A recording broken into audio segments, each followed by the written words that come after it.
बुद्धं नमामि, धम्मं नमामि, संघं नमामि।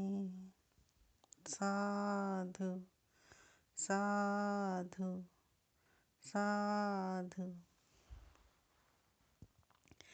एक सधा हुआ भिक्षुक कहता है कि व्यक्ति को सांपों से इतना भय नहीं लगना चाहिए, आकाश से गिरने वाली बिजली से भी इतना भय नहीं लगना चाहिए, और वायु के झोंकों से उठने वाली आग की लपटों से भी इतना भय नहीं लगना चाहिए जितना कि इन सांसारिक विषयों से लगता है। अर्थात ये जो सांसारिक विषय हैं, ये सांपों से, आकाश से गिरने वाली बिजली से और आगों की लपटों से भी अधिक भयानक रूप वाले हैं।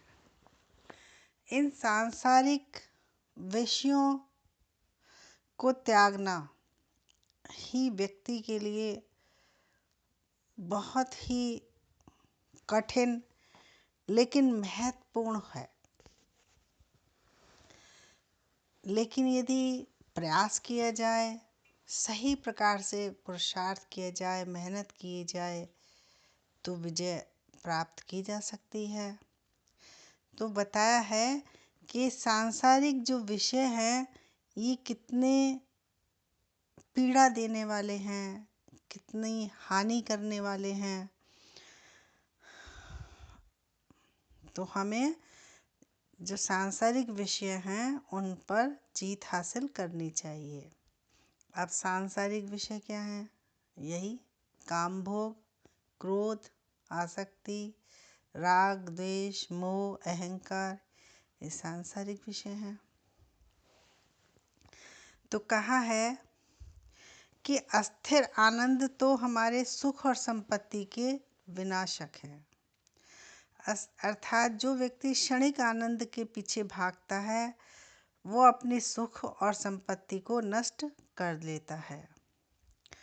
और जो संसार में अंतः शून्य और माया के समान खोखले हैं, और ये जितने भी सांसारिक विषय हैं जो क्षणिक सुख आनंद देने वाले हैं, ये सब खोखले हैं और इन सुखों के आशा काल में ही आदमी के चित्त को सम्मोहित कर लेते हैं। तो इन सुखों के पीछे व्यक्ति भागता है और इन सुखों को बनाए रखने की आशा में, इन सुखों का भोग करने की आशा में ही आदमी का जो चित्त है वो भ्रमित हो जाता है, अर्थात उल्टी दिशा में चलने लगता है और बंधन में बंधने लगता है। तो लेकिन और ये जो विषय विकार हैं वो चित्त को ग्रसित कर लेते हैं। क्षणिक जो सुख होता है वो व्यक्ति के चित्त को ग्रसित कर लेता है, तो फिर उसका चित्त बहुत ही व्याकुल रहने लगता है वो व्यक्ति। लेकिन सांसारिक सुखों के शिकार हुए लोग जब देवलोक में पहुंचते हैं, यही लोग, तो तब भी प्रसन्नता प्राप्त नहीं कर पाते, क्योंकि तो फिर मृत्यु लोक की तो बात ही क्या। बहुत सारे ऐसे प्राणी हैं जो थोड़े बहुत पुण्यों के कारण देवलोक में चले जाते हैं, लेकिन उनके पास वहाँ पर भी वो सुखों को ही भोगना चाहते हैं, तो वहाँ पर भी सुखी नहीं रह पाते, तो फिर मृत्यु लोक की तो बात ही क्या। तो सुखों की कामना करने की जो प्यास है, सुखों को भोगने की जो प्यास है, वो इसी प्रकार कभी भी नहीं बुझती जैसे कि ईंधन और वायु। आप आग जल रही हो और हवा चल रही हो तो आग बुझती नहीं और उसको हवा में लगती रहती है। तो इसका तात्पर्य ये हुआ कि हमें विषय विकारों से बचना चाहिए और तृष्णा को समाप्त कर देना चाहिए, क्योंकि जब तक तृष्णा है तब तक दुख है। इसका मूलतः अर्थ यही है कि यदि तृष्णा है तो दुख है, तो तृष्णा को जड़ से काट दो। क्योंकि विषयों से बढ़कर संसार में कोई भी विपत्ति नहीं है। विषय ही हमारे लिए विपत्ति हैं। क्रोध किया वो भी विपत्ति है, लोभ एक विपत्ति है, आलस एक विपत्ति है, अहंकार एक विपत्ति है, चोरी एक विपत्ति है, झूठ एक विपत्ति है। जितने भी विषय हैं ये सारे विपत्ति को लाने वाले हैं और अविद्या के कारण लोग उनमें अनुरक्त रहते हैं, लिप्त रहते हैं। इन सारे भोगों में व्यक्ति क्यों लिप्त रहता है? क्योंकि उसे ज्ञान नहीं है, वो अज्ञानी है। तो ज्ञान को धारण करने के लिए वो प्रयास नहीं करता, और यदि उसे कोई ज्ञान दे तो वो धारण नहीं कर पाता, क्योंकि वो ज्ञान को लेने में आलस करता है।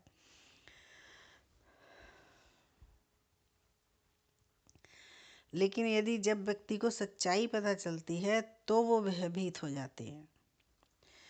तो कौन ऐसा बुद्धिमान व्यक्ति होगा जो विषयों की कामना करेगा? अर्थात बुद्धिमान व्यक्ति जो होता है वो कभी भी विषय की कामना नहीं करता, क्योंकि वो विषयों को भोगने के बाद जो उसके परिणाम आते हैं उनको वो भली भांति जान लेता है और याद रखता है कि इनका जो परिणाम है वो दुख ही है। हर एक तृष्णा जो है वो दुखी लेके आती है।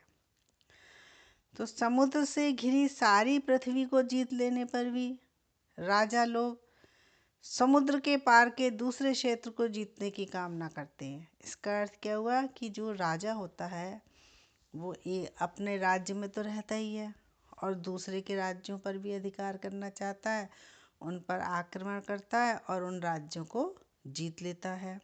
तो इस तरह से उसकी तृष्णा बढ़ती जाती है। एक राज्य जीता, दूसरा, तीसरा, चौथा, पांचवा, छठा, पूरी उनने पृथ्वी को जीत लिया। अब समुद्र के जो पार की जगह है उसको भी जीतना चाहता है।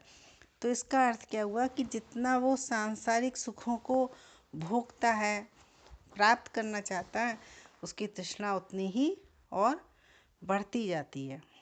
जैसे कि जलती हुई आग को हवा लगना।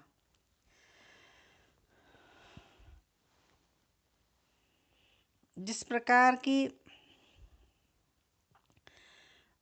समुद्र जो है वो अतृप्त रहता है, उसमें इतनी सारी नदियों का जल गिरता रहता है फिर भी वह अतृप्त रहता है, उसी प्रकार मनुष्य भी विषयों से कभी भी तृप्त नहीं होता।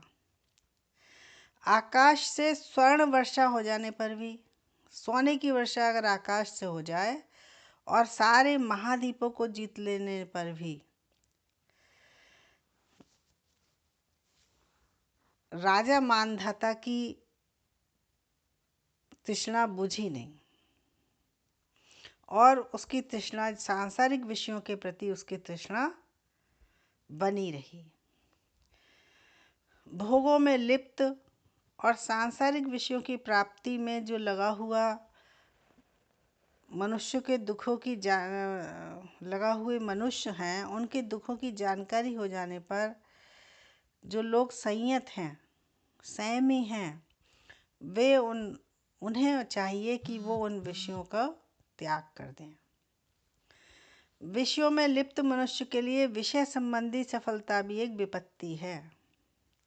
जो भी मनुष्य विषयों में लिप्त हैं उनको ये समझ लेना चाहिए कि यदि वो सफलता प्राप्त करना चाहते हैं तो इन सारे जो विषय हैं इनको वो विपत्ति माने, क्योंकि इच्छा के पूरे हो जाने पर उसमें व्यक्ति मदमस्त हो जाता है और जो उसे नहीं करना चाहिए वो ऐसा कर देता है और ऐसा करने से वो अंत में भयानक दुख को प्राप्त करता है।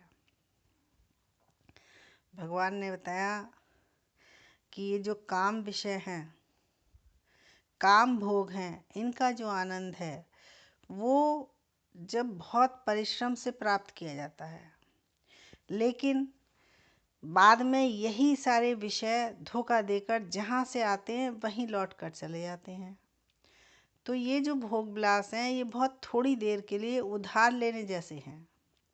तो कौन सा ऐसा बुद्धिमान और संयमी व्यक्ति होगा जो उनमें आनंद मनाएगा? अर्थात जो संयमित व्यक्ति है, जिसकी प्रज्ञा जागृत हो गई है, वो कभी भी विषयों में आनंद नहीं मनाता। कोई भी संयमी व्यक्ति भोगों से संतोष को प्राप्त नहीं करता, वो भोगों को भोगता ही नहीं।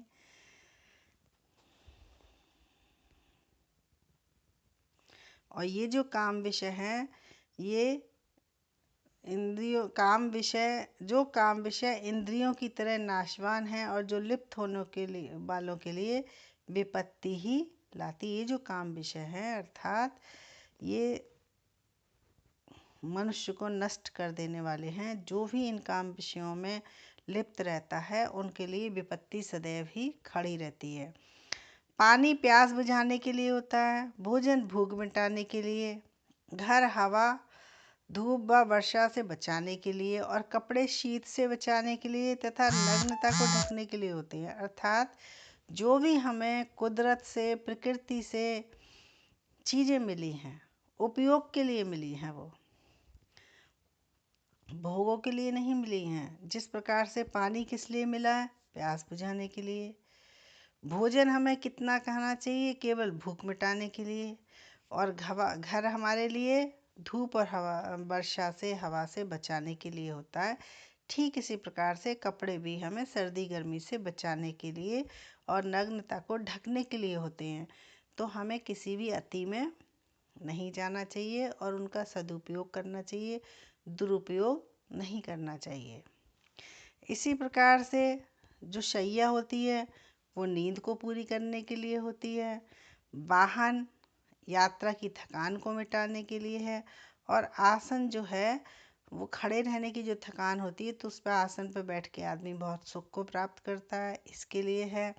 इसी प्रकार से स्नान भी जो है वो हमारी शरीर की गंदगी को मिटाकर ताजगी देता है। तो जितने भी बाहरी पदार्थ हैं वो केवल आदमी के दुख के उपचार के लिए हैं, आनंद के स्रोत के लिए नहीं है। भला कौन बुद्धिमान आदमी इन दुख दूर करने के साधन को भोग्य वस्तुएं मानकर भोगेगा? कोई भी नहीं। अर्थात जो भी हमें नेचर से, कुदरत से, प्रकृति से, ईश्वर के द्वारा साधन मिले हैं उनका हमें गलत उपयोग बिल्कुल भी नहीं करना चाहिए। जैसे कि आदमी सन्निपात ज्वर की गर्मी से तपता है।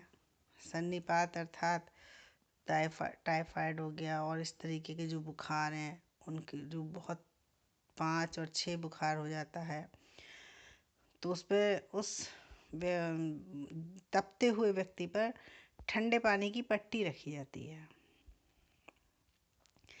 अब यदि वो व्यक्ति उस ठंडे पानी की पट्टी को ही भोग्य वस्तु मान ले, जबकि वो केवल पीड़ा को दूर करने का उपाय है, तो ठीक इसी प्रकार से जो एक बुद्धिमान व्यक्ति है वो भी काम भोगों में आनंद नहीं मनाता। वो भी काम भोग को आनंद का नाम दे सकता है, लेकिन काम भोगों में कहीं भी किसी प्रकार से कोई आनंद नहीं है सिवाय दुख के, हानि के। आदमी का बहुत नुकसान होता है जो भी काम भोगों में आनंद मनाता है, क्योंकि सभी काम विषय अनित्य हैं। कब तक वह व्यक्ति भोगेगा? इसलिए भगवान ने कहा कि मैं उन्हें भोग्य विषय का नाम नहीं दे सकता, क्योंकि जो परिस्थितियां आनंद लाती हैं वही बाद में पीड़ा बन जाती हैं। गर्म कपड़े और जलती सुगंधित लकड़ी शीत ऋतु में सुखदायी होते हैं, किंतु गर्मी में वही अप्रिय बन जाते हैं। जिस प्रकार से कि ठंड में गर्म कपड़े अच्छे लगते हैं और सर्दी में जलती हुई लकड़ी अच्छी लगती है, सुख देती है, लेकिन गर्मी में वही अप्रिय बन जाती है। तो इसी प्रकार से चंद्रमा की किरणें और चंदन का लेप गर्मी में तो अच्छा लगता है, किंतु सर्दी में उससे पीड़ा होने लगती है। तो इसी प्रकार से जो भी हमें बाहरी सुख साधन मिले हैं वो हमें केवल उपयोग के लिए मिले हैं, ना कि भोगने के लिए मिले हैं। इसलिए कहने का तात्पर्य यह है कि भोगों से ऊपर उठो, भोगों में न जाओ।